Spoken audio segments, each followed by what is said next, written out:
Assalamu alaikum.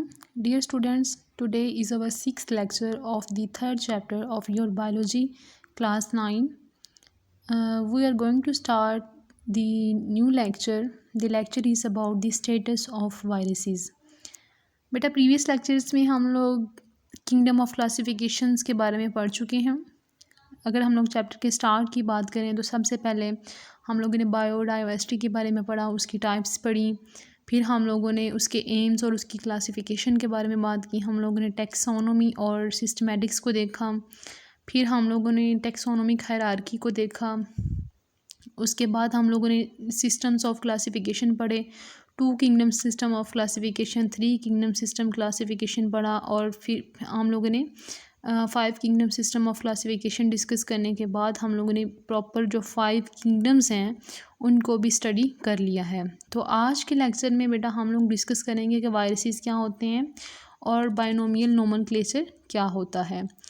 Viruses के बारे में आपको अगर याद हो तो जूनियर क्लासेस में, प्रीवियस क्लासेस में आप लोगों ने पढ़ा है कि it is a link between living and non living organisms. ठीक है, यानी कि ना तो वायरस लिविंग होते हैं ना ही ये नॉन लिविंग होते हैं, बल्कि क्या है कि ये इन दोनों के दरमियान एक लिंक है।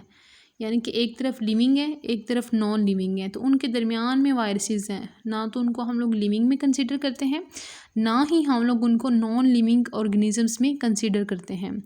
Viruses are at border line. Border line का समझते हैं ना आप, यानी कि जिस तरह हमारी एक मुल्क की हदूद होती हैं, वहाँ पे हमारा बॉर्डर होता है, तो बॉर्डर लाइन पे वायरसेस भी खड़े होते हैं ना। वो जैसे कि अगर हम लोग वाघा बॉर्डर की बात करें तो पाकिस्तान, ना तो वायरसेस जो हैं ये पाकिस्तान की हदूद में इनको कंसीडर किया जाएगा, ना ही इनको इंडिया में कंसीडर किया जाएगा। तो ये एक बॉर्डर लाइन पे हैं, यानी कि लिविंग और नॉन लिविंग थिंग्स के दरमियान में जो एक स्टेटस है, वो स्टेटस किसका है? वो स्टेटस है वायरसेस का।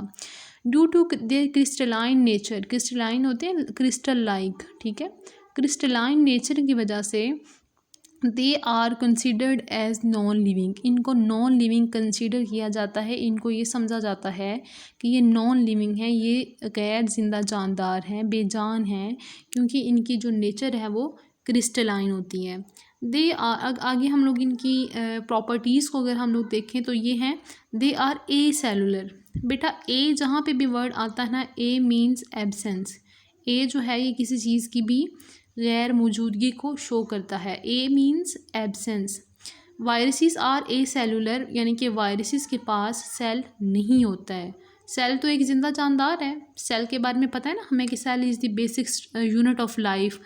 Basic unit of life, point note करें, मैंने कहा है बेसिक यूनिट ऑफ लाइफ। तो लाइफ जो है उसका बेसिक यूनिट है सेल। तो मैं आपको अभी ये कह रही हूँ कि जो वायरसेस हैं वो ए सेलुलर हैं, वो नॉन लिविंग थिंग्स हैं। तो वायरस के पास तो सेल नहीं हो सकता ना।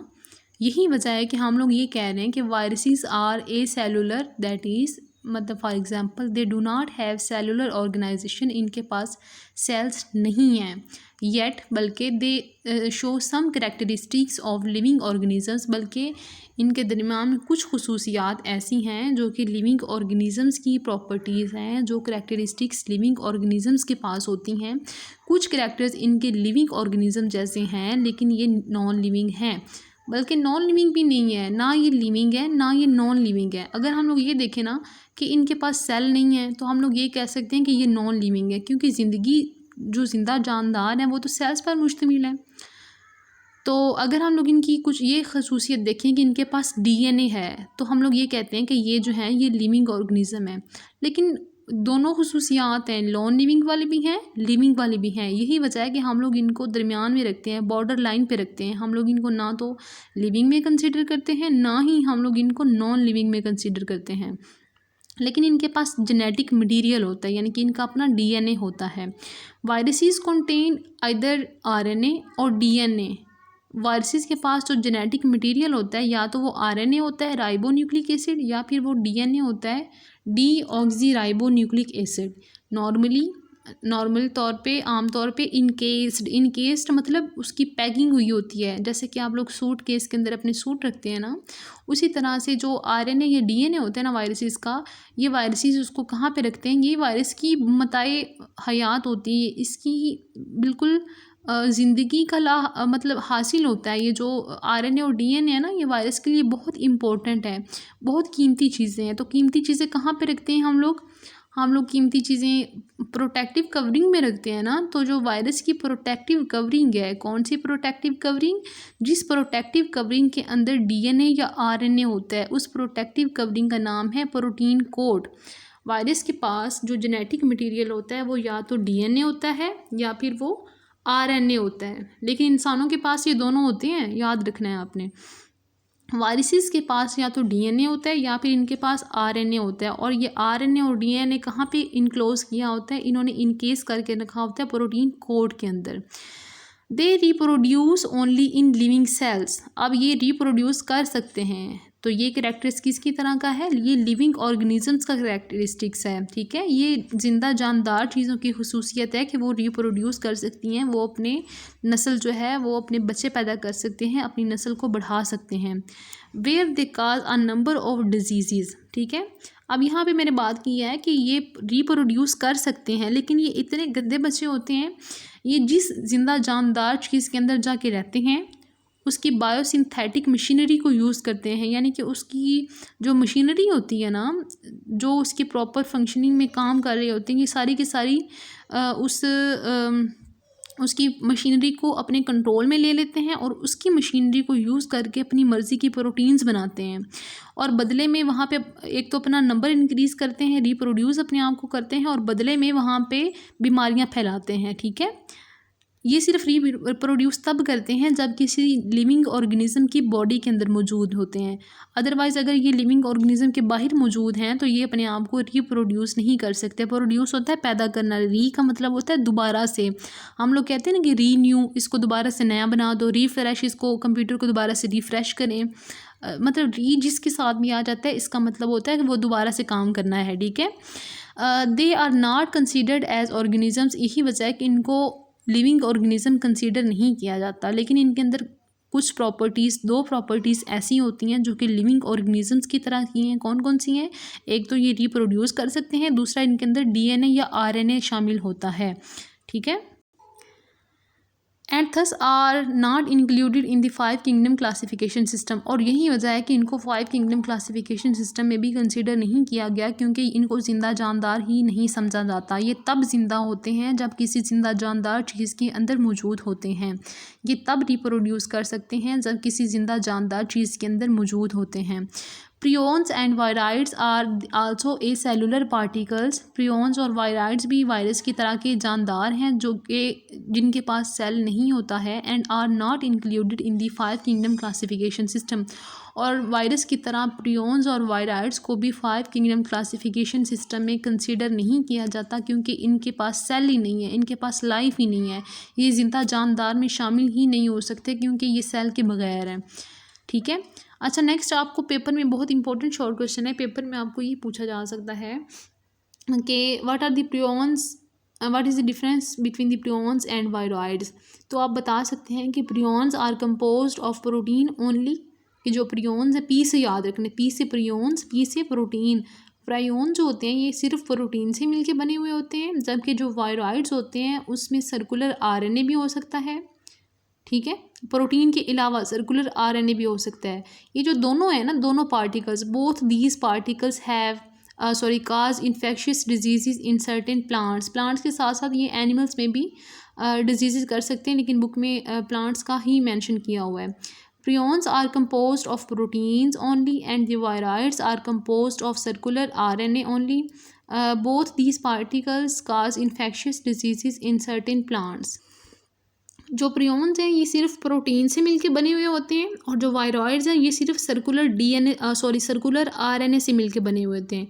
इनमें मौजूद तो हो सकती हैं प्रोटीन वायरॉइड्स में, लेकिन कभी कभार वो कोई 100 में से आधा केस होता है कि जब वायरॉइड्स में भी प्रोटीन मौजूद होती हैं, लेकिन ज़्यादातर इसमें मेजॉरिटी केसेस में यही होता है कि जो वायरॉइड्स हैं इनमें सर्कुलर आरएनए मौजूद होता है। ये जो दोनों पार्टिकल्स हैं ये प्लांट्स के अंदर डिजीज़ काज करते हैं। अच्छा, नेक्स्ट हम लोग देख लेते हैं बायनोमियल नोमेनक्लेचर।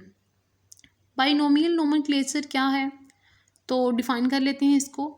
बाइनोमियल नोमेनक्लेचर की आपको शॉर्ट क्वेश्चन पूछा जा सकता है। Binomial nomenclature is a method, ये एक ऐसा अमल है ऑफ गिविंग साइंटिफिक नेम्स, जिसमें साइंटिफिक नेम दिए जाते हैं। साइंटिफिक जो नाम है वो असाइन किए जाते हैं किसको, टू लिविंग ऑर्गेनिजम्स। एक ऐसा प्रोसेस जिसमें जो लिविंग ऑर्गेनिजम्स हैं उनको साइंटिफिक नेम असाइन किए जाते हैं, उनको दिए जाते हैं, उस प्रोसेस को बाइनोमियल नोमेनक्लेचर कहा जाता है। बाइनोमियल जो है ये नोमेनक्लेचर ये सजेस्ट करता है साइंटिफिक नेम किसी भी स्पीशी को। अब जो साइंटिफिक नेम दिया जाता है उसके दो हिस्से होते हैं। पहला हिस्सा जो होता है वो जीनस होता है और दूसरा हिस्सा जो है वो स्पीशी कहलाता है। ये जीनस और स्पीशी के बारे में हम लोगों ने टैक्सोनॉमिक हायरार्की के बारे में पढ़ा था ना, ये वही जीनस और वही स्पीशी हैं। यानी कि अगर हम लोग मैं इंसान की बात करूँ तो ह्यूमन बींग्स का जो है जीनस वो क्या है, वो है होमो, और जो इसकी स्पीशी है वो कौन सी है, सैपियन। तो इसका साइंटिफिक नेम क्या हुआ, होमो सैपियन। और अगर हम लोग पी की बात करें, मटर की बात करें, तो उसका जो जीनस है वो क्या है, वो पाइसम है, और जो उसका स्पीशी जो उसकी है वो है सैटिवम। तो उसका साइंटिफिक नेम क्या बना, पाइसम सैटिवम। तो जो साइंटिफिक नेम होता है ये दो हिस्सों पर मुश्तमिल होता है। पहले हिस्से को जीनस कहा जाता है जबकि दूसरे हिस्से को स्पीशीज़ कहा जाता है। कार्लस लिनियस जो है ये 1707 में पैदा हुआ था।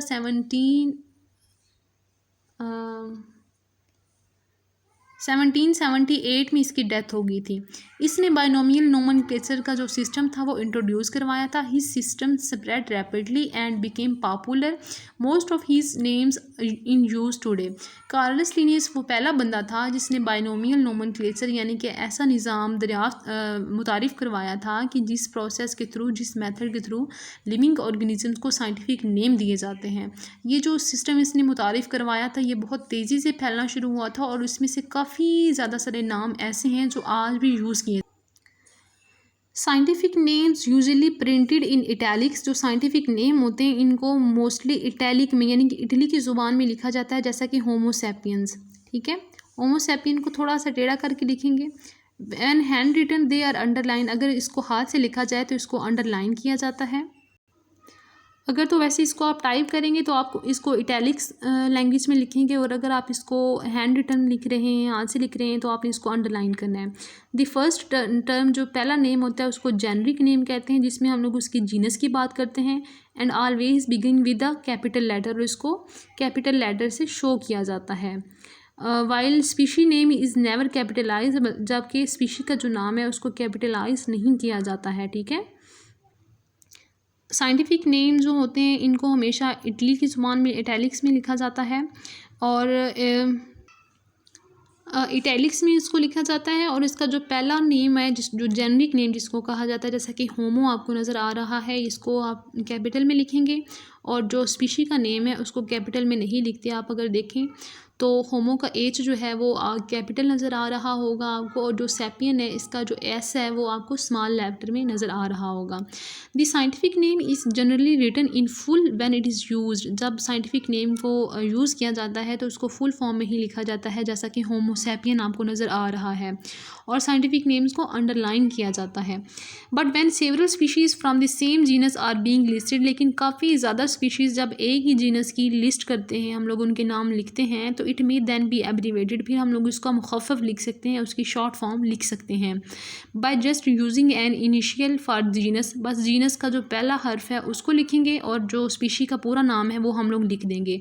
जैसा कि एस्कर्शिया कोलाई एक बैक्टीरिया का नाम है, जब हम लोग इसकी काफ़ी ज़्यादा सारी स्पीशीज़ को यूज़ करेंगे तो हम लोग एस्कर्शिया की एक होगी एस्कर्शिया कोलाई, एक कोई और होगी एक्सकर्शिया स्ट्रेप्टोकोकस होगी, तो हम लोग क्या लिखेंगे, ई कोलाई और ई स्ट्रेप्टोकोकस, क्योंकि ई जो है ये रिपीट हो रहा है। जो ई क्या है हमारे पास, ये जेनरिक नेम है और ये रिपीट हो रहा है, तो हम लोग सिर्फ इसका फर्स्ट कैपिटल लेटर लिख देंगे और जो स्पीशी है उसका प्रॉपर नेम लिख देंगे। ये वो रूल्स हैं जो कि साइंटिफिक नेम्स लिखते हुए फॉलो किए जाते हैं। अच्छा, अब यहाँ पे क्वेश्चन ये है कि जो साइंटिफिक नेम्स हैं वो क्यों दिए जाते हैं। क्या मतलब साइंटिस्ट को मुसीबत पड़ी हुई थी, कितने मुश्किल मुश्किल जो नाम है वो रख दिए उन्होंने। मतलब ऐसा ठीक नहीं था कि सिंपल नेम्स होते, कॉमन नेम्स जो हम लोग यूज़ करते हैं वही हम लोग याद कर लेते। साइंटिफिक नेम्स थोड़ी डिफ़िकल्ट होते हैं ना, तो क्या मतलब मसला था, साइंटिस्ट ने क्यों नेम्स ये चूज़ किए? तो इस नेम चूज़ करने की रीज़न ये थी कि दुनिया के मुख्तलिफ़ हिस्सों में, दुनिया के मुख्तलिफ़ इलाकों में, मुल्क के मुख्तलिफ़ जो एरियाज़ थे वहाँ पे हर चीज़ के, हर लिविंग ऑर्गेनिज़म का अलग अलग नाम था। जैसे कि हम लोग ये बात कर लें कि अनियन की अगर बात करें, अनियन प्याज, उर्दू में इसको प्याज कहा जाता है, जबकि पाकिस्तान के मुख्तलिफ़ इलाकों में इसको गंडा, वसल या बसल कहा जाता है। तो जब साइंटिस्ट ने अनियन पे काम किया तो एक साइंटिस्ट ने, पाकिस्तान में रहने वाला साइंटिस्ट था, उसने काम करके भेजा अमेरिका में। तो अमेरिका वाले ने कहा कि ये पता नहीं बसल और गंडा क्या है, उसको तो समझ ही नहीं आई। अब अगर उसने पाकिस्तान में रहने वाले जो साइंटिस्ट है उसने अगर इस्लामाबाद में सेंड किया अपना काम, तो इस्लामाबाद वालों को तो नहीं पता होगा कि गंडा, बसल और बसल क्या होता है। उसको तो यही पता है ना कि प्याज होता है, तो वो कंफ्यूज हो जाएगा कि पता नहीं क्या है, पता नहीं ये क्या चीज़ है। तो इस कन्फ्यूजन से बचने के लिए हर चीज़ को, हर लिविंग ऑर्गेनिज्म को साइंटिफिक नेम दिए गए, ताकि दुनिया में किसी भी हिस्से में अगर हम लोग उस चीज़ का नाम लें तो हर बंदे को पता होना चाहिए कि ये इस लिविंग ऑर्गेनिज्म की बात कर रहे हैं, ताकि किसी भी किस्म की कन्फ्यूजन जो है वो ख़त्म हो जाए। तो common names of organisms cause many problems, जो कॉमन नेम थे उनकी वजह से काफ़ी ज़्यादा प्रॉब्लम्स आई थी, क्योंकि कॉमन नेम्स हर जगह पे डिफरेंट थे।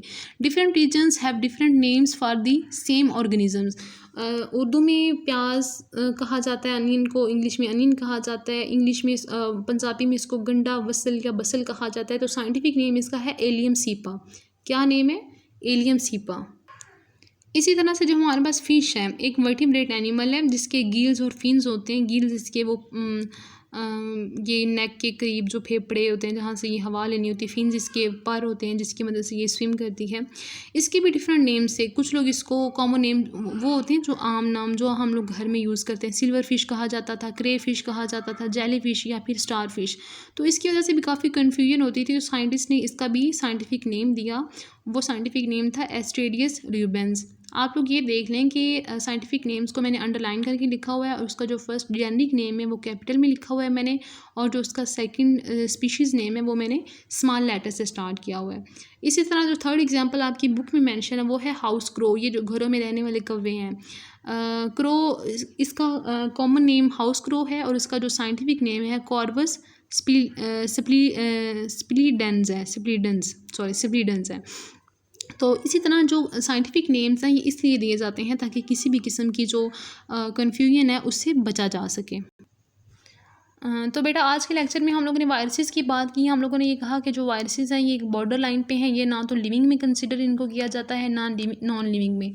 इनकी क्रिस्टलाइन नेचर है जिसकी वजह से इनको नॉन लिविंग समझा जाता है। ये ए सेलुलर है, इनके पास कोई अपना सेल नहीं होता है, लेकिन इनके कुछ ऐसे करेक्टरिस्टिक्स हैं जिसकी वजह से हम लोग इसको कभी कभी लिविंग में कंसिडर करते हैं। पहला करेक्टर तो ये है कि इनका अपना DNA होता है। DNA मतलब इनका अपना विरासती मादा होता है। इनका अपना जो जेनेटिक मटेरियल है वो या तो DNA हो सकता है या फिर वो RNA होता है।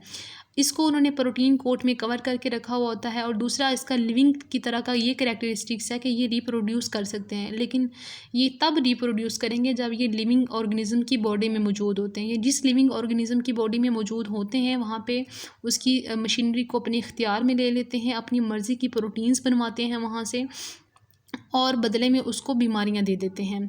प्रियॉन्स और वायरॉइड्स जो हैं ये भी ए सेलुलर पार्टिकल्स हैं, ये भी वायरस की तरह ही के होते हैं, ये बीमारियां फैलाते हैं प्लांट्स के अंदर। जो प्रियॉन्स हैं ये प्रोटीन से मिलकर बने हुए होते हैं, और जो वायरॉइड्स होते हैं ये सर्कुलर RNA से मिलकर बने हुए होते हैं। नेक्स्ट हम लोगों ने बाइनोमियल नोमेनक्लेचर की बात की। ये एक ऐसा प्रोसेस था जिसके ज़रिए जो इस मेथड के ज़रिए थ्रू जो डिफरेंट ऑर्गेनिजम्स हैं, लिविंग ऑर्गेनिजम्स, उनको साइंटिफिक नेम्स दिए जाते हैं। सबसे पहले ये कार्लस लिनियस ने ये सिस्टम इंट्रोड्यूस करवाया था, और ये इतना फेमस हुआ था कि आज भी इसी मतलब जो कार्लस लिनियस ने नेम्स शो किए थे आज भी साइंटिफिक नेम्स वही यूज़ किए जाते हैं। नेक्स्ट अगर हम लोग साइंटिफिक नेम्स के रूल देख लें तो जो साइंटिफिक नेम है अगर आप प्रिंट में लिख रहे हैं तो आप उसको इटैलिक्स में लिखेंगे, और अगर आप लोग उसको इटैलिक्स में थोड़ा सा टेढ़ा करके लिखा जाता है, और अगर आप लोग उसको हैंड रिटन हाथ से लिख रहे हैं तो आप उसको अंडरलाइन करेंगे।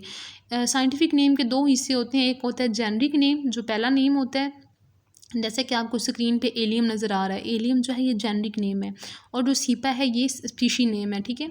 जो जेनरिक नेम है इसको हमेशा कैपिटल लेटर से स्टार्ट करते हैं और जो स्पीशी नेम है इसको स्मॉल लेटर से स्टार्ट किया जाता है, ठीक है। उसके बाद अगर एक ही जो जेनरा है, हाँ जी, जब काफ़ी ज़्यादा सारी स्पीशीज़ एक तरह की स्पीशीज़ की बात हम लोग कर रहे होते हैं तो हम लोग उसका जेनरिक नेम जो है उसको एब्रीवेशन में लिख सकते हैं, जैसा कि एस्कर्शिया कोलाई।